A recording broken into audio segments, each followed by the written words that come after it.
Total amount है उसको 3 installments में देना होता है। Hotel vouchers, last 6 months pay slips, NOC from 5 Indian meals भी इंक्लूडेड थे। पर मेक माई ट्रिप ने हमसे 120 यूरोज मांगे थे, कुछ बेसिकली बस था। 10+ tickets, those are like group tickets that you can not book online, so you have no other option then standing in the queue. मैं जस्ट थोड़े दिन पहले अपना यूरोप ट्रिप करके आई हूँ। मेक माई ट्रिप से जो एक ग्रुप पैकेज था मेरा 7 days 6 nights का पैकेज था। So in this video I am going to tell you from start to end कहाँ कहाँ ले गए, क्या क्या किया, कितने पैसे खर्च हुए और मेरा ओवरऑल एक्सपीरियंस कैसा रहा, क्या मुझे अच्छा लगा इस पैकेज में और क्या मुझे बुरा लगा। सो व्हेन वी डिसाइडेड कि हाँ चलो जाना है, सो पहली चीज़ जो है कि इनका जो पैकेज है आप एक्सप्लोर कर सकते हैं मेक माई ट्रिप में जाके, बहुत सारे पैकेजेस अवेलेबल हैं। तो मैंने शुरू किया कि अच्छा कौन कौन सी कंट्रीज़ मुझे देखनी है। तो मेरे दिमाग में सिर्फ पेरिस और स्विट्ज़रलैंड ही था कि पेरिस और स्विट्ज़रलैंड तो देखना ही है। तो I started looking at the packages जिसमें पेरिस और स्विट्ज़रलैंड था। तो मुझे एक मिल गया पैकेज जिसमें पेरिस और स्विट्ज़रलैंड इंक्लूडेड था। 3 nights पेरिस में है, 3 nights स्विट्ज़रलैंड में है, एकदम प्लेन सिंपल पैकेज और टोटल 7 days है। So I was like good, great, I book that package. इसमें आपको टोटल अमाउंट है उसको 3 इंस्टॉलमेंट्स में देना होता है। So when you give the first instalment then some visa person will call you back. फिर वीज़ा वाले डॉक्यूमेंट्स मांगेगा सारे जो भी रिक्वायर्ड हैं आपके वीज़ा सबमिशन के लिए। तो अगर if you want to know कि कौन कौन से डॉक्यूमेंट्स रिक्वायर्ड हैं, wait let I can tell you also कि कौन कौन से डॉक्यूमेंट्स आपको लगेंगे। ओके, सो मैंने देख लिया कि कौन कौन से डॉक्यूमेंट्स रिक्वायर्ड हैं, तो मैं आपको बता देती हूँ। तो आपको लगेगा visa form, basically signed with date, then cover letter with the visa form, flight tickets, travel insurance, hotel vouchers, last 6 months pay slips, NOC from company, basically company से आप जिस कंपनी में काम करते हो वहाँ से एक NOC चाहिए, नो ऑब्जेक्शन सर्टिफिकेट चाहिए कि उनको कोई दिक्कत नहीं है कि आप जा रहे हो। Then ITR of last 3 years, last 6 months bank statement, 4 photographs with white background, 80% visibles, ears should be visible and passport 2 copies and COVID certificate। तो ये सारे डॉक्यूमेंट्स हमने सबमिट किए थे। तो अपॉइंटमेंट लिया, उसके बाद वीज़ा वाले ने हमारा, और उसके बाद एम्बेसी गए और उसके बाद वहाँ पर वीज़ा डॉक्यूमेंट्स जो ये सारे डॉक्यूमेंट्स थे वो सबमिट करें। तो कोई वो नहीं है, इंटरव्यू वगैरह नहीं है, it's just a tourist visa. पर बस जाकर आपको वहाँ पे डॉक्यूमेंट्स अपने सबमिट करने हैं और बाद में वो आपको पासपोर्ट कोरियर कर देंगे। You can give your address, they will courier you back. अगर आप नहीं चाहते कि कोरियर करे पासपोर्ट, आप खुद पिकअप करना चाहते हो तो आप वो भी कर सकते हो। इस सब के साथ एक और चीज़, बेसिकली वो ये देखना चाहते हैं कि आप जा रहे हो, आप फाइनेंशियली स्टेबल हो, कैपेबल हो इंडिया में, तो आप वापस आओगे। तो डोंट शो एनीथिंग फेक, सब कुछ अगर वैलिड, आपका फाइनेंसेस वगैरह सही होंगे, so you will get a tourist visa. Sadly I know कि एक टूरिस्ट वीज़ा के लिए इतने प्रोसेसेस नहीं होने चाहिए, बट हैं, तो अभी क्या करें। आपको 15 to 20 days लगेंगे वापस आने में, आपका पासपोर्ट वगैरह। मैंने जब किया था तब मैंने दिवाली वगैरह के टाइम पे किया था, तो बहुत छुट्टियां थी, तो मुझे थोड़ा सा ज़्यादा टाइम लगा था। तो आप 1 month का तो मार्जिन लेकर चलो ही। तो ये तो हो गई वीज़ा की बात। और वीज़ा आप कोशिश करो कि आप अपनी जो मेक माई ट्रिप की जो इंस्टॉलमेंट्स हैं, पेमेंट इंस्टॉलमेंट्स हैं, उनको लास्ट इंस्टॉलमेंट से पहले ही करवा लो, क्योंकि इनकी जो 3rd इंस्टॉलमेंट है वो सबसे बड़ी है। और एक बार फिर सबसे बड़ी इंस्टॉलमेंट दे दी, उसके बाद वीज़ा नहीं लगा तो फिर फालतू दिक्कतें होंगी। क्योंकि टूरिस्ट वीज़ा लग रहा है आपको, बट मैंने सुना है बहुत लोगों का टूरिस्ट वीज़ा भी यूरोप का नहीं लगता है। सो इट्स बेटर कि आप पहले अपना वीज़ा लगवा लो, उसके बाद आप अपनी 3rd इंस्टॉलमेंट दो, क्योंकि उसके बाद इनकी कैंसिलेशन पॉलिसी है। देयर आर डेज़ कि आप 15 days से पहले तक आपको इतने पैसे मिल जाएंगे, 1 महीने से पहले तक आपको इतने पैसे मिल जाएंगे, जैसे फ़्लाइट बुकिंग कैंसिलेशन में होता ही है। पर फिर भी इट्स बेटर कि 3rd इंस्टॉलमेंट जो सबसे बिगेस्ट इंस्टॉलमेंट है उसको देने से पहले आप अपना वीज़ा लगवा लो। तो अब ये वीज़ा करने के बाद, इंस्टॉलमेंट देने के बाद, it's time to travel. Make My Trip ने हमें फ़्लाइट दी बैंगलोर से, क्योंकि हम ट्रैवल कर रहे थे बैंगलोर से, तो हमें पहले मिली बैंगलोर टू दिल्ली और फिर Delhi to Paris. There are flights available जो डायरेक्ट है बैंगलोर टू पेरिस, बट हमें फ़्लाइट मिली Bangalore to Delhi and Delhi to Paris. So ये एक फैक्टर है जो मे बी ग्रुप पैकेजेस में है। एक इकोनॉमिकल फ़्लाइट लेने की कोशिश करते हैं, और जो ग्रुप साथ में जा रहा है, क्योंकि ये ग्रुप बुकिंग करते हैं, तो दिल्ली से भी बहुत सारे लोग आए थे जैसे, तो पहले इसलिए बैंगलोर टू दिल्ली हुआ, फिर दिल्ली टू पेरिस हुआ। एक इन्होंने अच्छी चीज़ की थी कि 2 दिन पहले ही हम लोगों का जो भी पूरा ग्रुप था उसका एक व्हाट्सएप ग्रुप बना दिया था। एक टूर गाइड है जो आपको 24 आवर्स आपके साथ आपको मिलता है। वो यहाँ से पेरिस पहले ही एक दिन चला गया था। वो इंडियन टूरिस्ट गाइड ही है, क्योंकि जो मेक माई ट्रिप के ना वो डिफरेंट पैकेजेस है। ये वाला जो हमने पैकेज लिया था वो इंडियन पैकेज लिया था। आपके ऐसे भी पैकेजेस हैं, जैसे यूरोप मोंडा करके एक पैकेज था, आई होप मैं सही नाम बोल रही हूँ। उसमें था कि आपको फ्रेंच ही टूरिस्ट गाइड मिलेगा। इस वाले पैकेज में था, ये इंडियन पैकेज था, इसमें आपको इंडियन टूरिस्ट गाइड मिलेगा और इसमें 5 इंडियन मील्स भी इंक्लूडेड थे। तो हमने ये इंडियन वाला पैकेज लिया था। तो जो हमारा टूर गाइड था वो भी हमारे से एक दिन पहले ही पेरिस गया था। तो वो उसने 2 दिन पहले हमारा व्हाट्सएप ग्रुप बना दिया था, तो सब लोग इंटरैक्ट करना चालू कर दिया था। उसने थोड़े इंस्ट्रक्शंस देने चालू कर दिए थे। वो वाला इंस्ट्रक्शन तो सुना ही होगा आपने कि आप एक स्लिंग बैग ले लो, उसको अंदर रख लो, क्योंकि यूरोप में जो है वो बहुत चोरियाँ होती हैं। तो वो सब चालू था इंस्ट्रक्शंस उसके व्हाट्सएप मैसेजेस पे। तो अब हम पहुंच गए पेरिस, और पेरिस में हम लैंड हुए हैं रात को 8-9 बजे। ओके, तो सेकंड ड्रॉबैक आई से कि अगर आप खुद से जा रहे होगे तो मे बी आप कोई ऐसी फ़्लाइट लोगे कि आप जिसमें दिन में पेरिस पहुंच जाओ, जिससे आप उस दिन को भी अच्छे से यूटिलाइज़ कर सको। तो हम पेरिस पहुंचे पर रात में। जब हम रात में पहुंचे तब सब लोगों का वेट किया। सब लोगों की फ़्लाइट्स उसी टाइम पे आ रही थी, 1 बाय 1, कोई हाफ एन आवर 1 आवर के गैप के बीच में सबकी फ़्लाइट्स थी। इमिग्रेशन में हमें कोई दिक्कत नहीं आई, तो सब फटाफट बाहर जल्दी निकल आए। बाहर आए तो वो कोच रेडी था। कोच बेसिकली बस था। बस it was a 40-45 seater bus.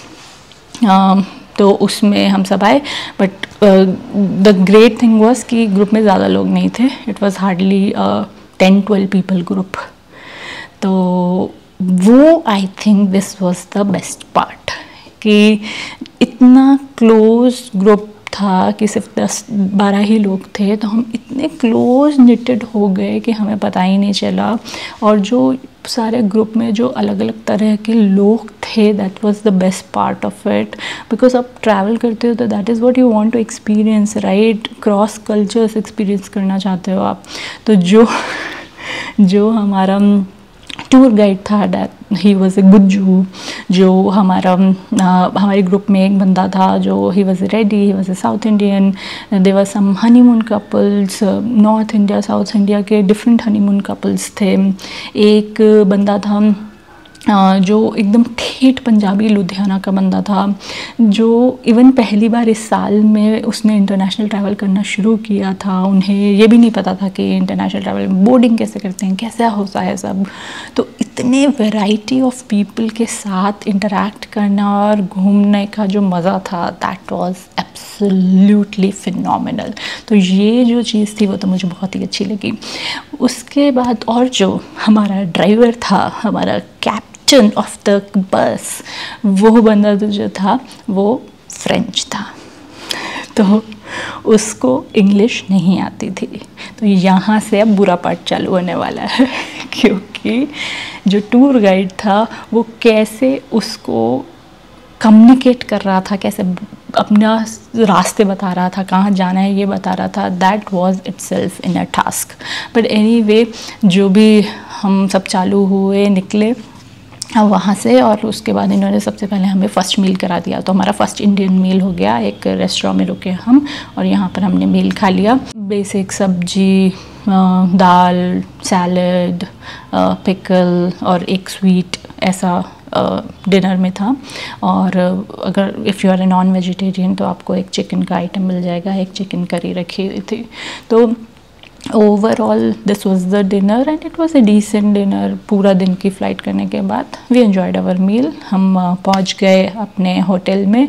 Hotel के लिए भी हमारे टूर गाइड के पास बहुत सारे इंस्ट्रक्शंस थे, ये करोगे तो फ़ाइन लग जाएगा, वो करोगे तो फ़ाइन लग जाएगा, there is dry area, wet area. Dry area में पानी डाल दोगे तो फ़ाइन लग जाएगा। आई हैव सीन केसेस जहाँ पे लोगों को 1-2 लाख फ़ाइन लग गया है। तो आई एम एक्चुअली वो फ़नी था, वो बाद में बहुत हंसे हम सब उन सब बातों पे। But it's good to have someone in there जिसे पहले पूरा एक्सपीरियंस है। दो हमने इंटरनेशनल ट्रैवल कर रखा है, मैं बाहर ऑन साइट बहुत रही हूँ, but still it's in a different country. If you are going travelling for the first time, it's good कि किसी को कुछ एक्सपीरियंस है और वो अपने गुड और बैड एक्सपीरियंस आपके साथ शेयर कर रहा है। So you are being cautious about it. So उसने अपने सारे इंस्ट्रक्शंस दिए, हम लोग पहुँचे, चेक इन किया। Now here is the part, ये जो उन्होंने हमें होटल दिया, neither it was near to the airport, neither this was near to the main city of Paris जहाँ पे आईफिल टावर वगैरह है। तो ये एक चीज़ थी जो मुझे सही नहीं लगी। मे बी चीप करने के लिए उन्होंने ये होटल दिया था, और ये नो होटल था, और ऊपर से ये बिजनेस काइंड ऑफ होटल था। And when you are going on a holiday you don't want to stay in a business kind of hotel. तो इतना ग्रेट होटल नहीं था, but whatever it was, check it. Next day सुबह हमें बहुत जल्दी निकलना था क्योंकि दीज आर विंटर्स। 4:30 जो है वो अंधेरा हो जाता है वहाँ पर। सो आपको सुबह जल्दी ही निकलना पड़ेगा, और सो दैट आप मैक्सिमम चीज़ें कवर कर सको। So this was our first day in Paris. आज तो हमने सब कुछ घूम लिया सुबह से लेकर शाम तक। आज हमने देखा आईफिल टावर, और हाँ, आईफिल टावर की लाइन जो थी वो ऑलमोस्ट 2.5 आवर्स हमें लाइन में लगना पड़ा आईफिल टावर की, क्योंकि इतनी बड़ी क्यू थी। विंटर सीज़न है, क्रिसमस था, तो उसकी वजह से बहुत ज़्यादा रश था। अच्छा, ये एक और ड्रॉबैक है कि क्योंकि ये ग्रुप टिकट्स इनको बुक करनी पड़ती हैं, तो group tickets generally online book नहीं कर पाते। अगर आप अकेले जा रहे होगे तो आपकी पर्सनल टिकट बुकिंग होगी, तो आप 1 या 2 टिकट बुक कर रहे होगे, मैक्सिमम 3-4 टिकट बुक कर रहे होगे। So you can do it on your own, but maybe 10+ tickets, those are like group tickets that you cannot book online, so you have no other option than standing in the queue. So this is another drawback. Eiffel Tower was a great experience. Lift में वो ऊपर लेकर जाते हैं, और ऊपर से जो व्यू है that is magnificent. पूरा पेरिस दिखता है। और विंटर में तो जो पेड़ भी थे वो उनसे कुछ भी ग्रीनरी नहीं थी, तो वो एकदम ब्राउनिश कलर के थे। तो वो पूरा वाइट बेज ब्राउन का जो कॉम्बिनेशन लग रहा था वो बहुत ही ब्यूटीफुल लग रहा था। ऐसे लग रहा था पेड़ भी एक आर्ट में कंट्रीब्यूट कर रहे हैं पूरी पेरिस की। तो और एक और अच्छी चीज़ जो मैंने नोटिस की वो ये थी कि जो ये आईफिल टावर है, ये सिर्फ एक ही इकलौता पूरी सिटी में इतना टॉल स्ट्रक्चर है, इसके आसपास कोई भी बड़ी बिल्डिंग्स नहीं है। तो ये इसकी ग्लोरी अभी भी इसलिए इतनी स्टैंड आउट करती है। और हर चीज़ इतनी आर्टिस्टिकली बना रखी है। ऐसे नहीं है जैसे अगर आप यूएस वगैरह गए हो तो dub dub dub building building building, ऐसे नहीं है। एकदम सब कुछ बहुत ही आर्टिस्टिकली है और बहुत ही ब्यूटीफुल है। तो वो चीज़ पेरिस की तो डेफिनेटली बहुत अच्छी लगी मुझे, and that is the reason ये इतना रोमांटिसाइज्ड है। अच्छा, इस सब के बाद लंच कर लो, अपना टॉयलेट ब्रेक ले लो। Tour guide is very particular about it, वो ये सब कराते रहते हैं। Lunch was on our own, तो हमने खा लिया था वहीं पे आईफिल टावर पे ही। उसके बाद क्रूज़ में गए, क्रूज़ में पूरी सिटी देखी। That was also a beautiful experience, क्योंकि जो भी उनके सारे स्ट्रक्चर्स थे, don't ask me the structures names, बहुत डिफ़िकल्ट फ्रेंच नेम्स हैं वो। तो वो पूरा सिटी हमने देखी और क्रूज़ में। और व्हेन द क्रूज़ एंडेड, इसके बाद जो है वो नाइट टूर था हमारा पूरा सिटी का। तो हम सुबह से दोपहर तक घूम रहे थे और अभी हमारा एक नाइट टूर पेंडिंग था। ये जो था वो पैकेज में इंक्लूडेड नहीं था, ये उसने हमें 60 यूरोज़ का एडिशनल लेने के लिए कहा कि तुम नाइट टूर ले लो। Then we were like okay, जब आए हैं तो नाइट टूर तो लेंगे क्योंकि आईफिल टावर रात में तो देखनी है। तो हमने नाइट टूर ले लिया 60 यूरोज़ का, and that was totally worth it. क्योंकि जो आईफिल टावर है वो दिन में इतनी अच्छी नहीं लगती, पर जब it is all lit up और वो एक टिक टिक टिक टिक टिक टिक टिक ब्लिंक करते हैं उसमें पूरी लाइट, लास्ट में जब वो बंद होने लगती है तो वो तो बहुत ही ब्यूटीफुल है। एंड वो पूरी वाइब उस सिटी की, एंड विद कितना आर्टिस्टिकली बाकी चीज़ें हैं, और उसके बीच में एक पूरी इतनी टॉल बिल्डिंग लाइट अप है with such beautiful artistically lights. तो वो एक्सपीरियंस और वो जो वाइब है वो डिफरेंट है। एंड वी वर ग्लैड कि हमने 60 यूरोज़ खर्च किए and we got that experience. और सिर्फ यही आईफिल टावर रात में नहीं देखी, फिर हमने ये पूरी सिटी में जो भी सारे इनके बाकी आर्किटेक्चर्स थे उन सब को भी रात में देखा। सो नाउ अनदर ड्रॉबैक कि ये बहुत एग्जॉस्टिंग हो गया था हमारे लिए, क्योंकि हम सुबह से घूम रहे थे और रात में भी वापस से इतनी ठंड में वो सब चीज़ें देखना, करना, उतरना, वापस चढ़ना, because it is like hop and hop off kind of thing कि आप उतरो, चीज़ देखो, वापस बस में आ जाओ, वैसी वाली चीज़ थी। तो अब रात में हम पूरा दिन से इतना एग्जॉस्ट हो चुके थे कि किसी में भी हिम्मत नहीं थी कि वापस उतरो, वापस देखो, वापस चढ़ो। तो थोड़ा एंड के लिए टायरिंग था, but Eiffel Tower was worth it and great to watch. अच्छा, इसके बीच में इन्होंने हमें डिनर भी करा दिया था, और आज भी इंडियन मील ही था डिनर में। तो जो 5 इंडियन मील्स मैंने बताया था ना इंक्लूडेड हैं, तो ये सेकंड हो गया था हमारा अब सेकंड डे पे जो हमने डिनर किया था। तो ये दिन ख़त्म होने के बाद वापस होटल में जाने के बाद सो गए। अब next day was Disneyland. Disneyland if you want आपके पैकेज में इंक्लूड कर सकते हैं, if you don't want Disneyland तो आप एक्सक्लूड भी कर सकते हो। तो पैकेज इज़ लाइक कि आपको जो जो चीज़ें चाहिए आप इंक्लूड कर लो, जो जो नहीं चाहिए वो एक्सक्लूड कर दो। तो हमने डिज्नीलैंड एक्सक्लूड कर दिया था बिकॉज हमें डिज्नीलैंड नहीं चाहिए था। मैं यूएस में डिज्नीलैंड ऑलरेडी देख चुकी हूँ, तो मुझे इतना इंटरेस्ट नहीं था डिज्नीलैंड देखने में। अगर आप डिज्नीलैंड देखना चाहते हो तो वो 120 यूरोज़ का था। अब ये जो मैं प्राइस बता रही हूँ, ये मैं वो प्राइसेस बता रही हूँ जो मेक माई ट्रिप ने हमें बोले हैं और हमें चार्ज किए हैं। हो सकता है कि अगर आप साइट पे जाकर उनकी देखो डिज्नीलैंड की तो आपको कम मिले, तो आप वो रिसर्च भी अपनी कर सकते हो कि मेक माई ट्रिप ने हमसे ज़्यादा लिए हैं या कम लिए हैं। पर मेक माई ट्रिप ने हमसे 120 यूरोज़ मांगे थे डिज्नीलैंड के। तो जिन लोगों का डिज्नीलैंड था वो चले गए नेक्स्ट डे सुबह, और बाकी हम लोग और एक दूसरे भी फैमिली थी वो भी यहीं थे। तो हम लोगों ने सोचा कि चलो हम बाहर निकलते हैं, हम जाते हैं। Now the other bad part of it, मैंने बताया था ना कि होटल से जो है वो ना तो वो एयरपोर्ट के पास है ना वो सिटी के पास है, वो it was in the mid. तो हमें यहाँ से सिटी जाने के लिए कैब में 30 यूरोज़ लगे। वो तो अच्छा था कि हमारे साथ बाकी भी फैमिलीज़ थी, तो हमारा डिवाइड हो गया और हम वहाँ पे पहुँच गए। So that is a good part of being in group, कि ग्रुप में आप ऐसे शेयर करके ट्रैवल कर सकते हो और पिक्स बहुत अच्छी खींच सकते हो। बिकॉज़ यूरोप में आप किसी और को अपना मोबाइल नहीं दे सकते पिक खींचने के लिए, वो चुरा के ले जाएगा। बट हमारे पास यहाँ पर बहुत सारे लोग थे, बहुत बड़ा ग्रुप था कि किसी को भी दे दो फ़ोन, कोई भी खींच लेगा फ़ोटो, और अलग अलग तरीके से खींचेंगे। ऐसा लग रहा था रियली हम अपने साथ 4 फोटोग्राफर लेके घूम रहे हैं, and everyone is so excited to click each others pics. तो हाँ, तो हम 30 यूरोज़ देख के कैब में सिटी में पहुँचे, और फिर हम जाना चाहते थे लूव्र म्यूज़ियम। आई होप मैंने सही बोला है। पेरिस का जो मेन म्यूज़ियम है उसमें हम जाना चाहते थे, पर उसमें जो वेटिंग टाइम था वो 3 आवर्स था। Waiting time was 3 hours। अब हमारी यहाँ पे गलती है कि हमें ऑनलाइन बुकिंग करके जाना चाहिए था, बट हमें पता नहीं था कि इतनी क्यू हो सकती है, वी डिडंट एक्सपेक्टेड। पर फैक्ट है इसकी क्यू थी वहाँ पे, 3 hours वेटिंग टाइम था, तो हम लूवर म्यूज़ियम नहीं कर पाए, तो हम वो मोनालिसा नहीं देख पाए।